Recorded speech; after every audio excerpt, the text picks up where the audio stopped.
Bienvenido o bienvenida a una mejor manera de vivir. Hoy leeremos algo que Jesús dijo: cómo socorrer al necesitado. Jesús le dijo: amarás al Señor tu Dios con todo tu corazón y con toda tu alma y con toda tu mente. Este es el primero y grande mandamiento. Y el segundo es semejante: amarás a tu prójimo como a ti mismo. Los viajeros avanzaban en una tarde tormentosa por un peligroso desfiladero. La tormenta era cada vez más intensa y mientras las sombras de la noche iban cubriendo el sendero, en aquella tarde invernal y sobre un camino cubierto de hielo y de nieve, resulta que la tempestad era una verdadera amenaza de muerte. Así que los dos hombres trataron de apresurarse al máximo con la esperanza de llegar cuanto antes a un monasterio no muy distante. Pero mientras el viento helado iba desgarrando sus ropas, oyeron que a la distancia un hombre gritaba pidiendo auxilio. Y uno de ellos decidió seguir viaje sin prestar atención al clamor del necesitado. Pero el otro, un joven fuerte y valiente, se dijo: ese pobre hombre es mi prójimo, es mi hermano, debo ayudarlo.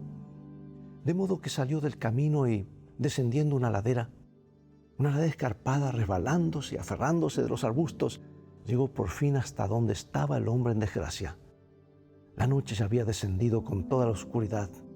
El viento y la nieve hacían casi imposible avanzar un solo paso. Pero el muchacho, usando las últimas fuerzas de su cuerpo, comenzó a arrastrar cuesta arriba a su prójimo desdichado. Y tras desesperado esfuerzo llegaron al camino donde el joven cargó sobre sus espaldas al moribundo. Trabajosamente y casi exhausto, el valeroso muchacho fue llevando aquella carga humana. Pero antes de mucho tropezó con un bulto en medio del camino y cayó sobre él. Y cuando reaccionó del golpe, el joven descubrió que aquel bulto no era otra cosa que el cuerpo sin vida de su anterior compañero, quien había seguido solo por su camino, sin atender a la víctima necesitada. Entonces el heroico muchacho se dio cuenta de que él mismo se había librado de la muerte por congelamiento gracias a su esfuerzo por salvar al hombre caído. Y lo más hermoso es que por fin ambos pudieron llegar al monasterio y a los pocos días recuperaron su salud.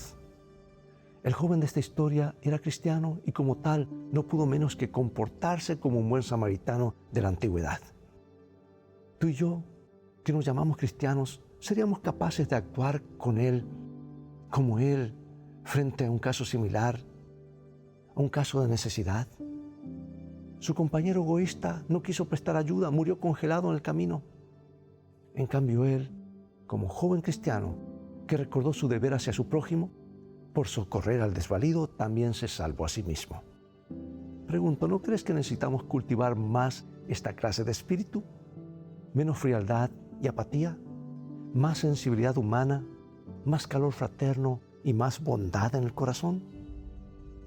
Dios te bendiga y recuerda, vamos en un viaje y las cosas van a terminar bien si seguimos los principios de vida de este GPS que es la palabra de Dios y colocamos a Jesús como nuestro guía. Y esa es siempre una mejor manera de vivir.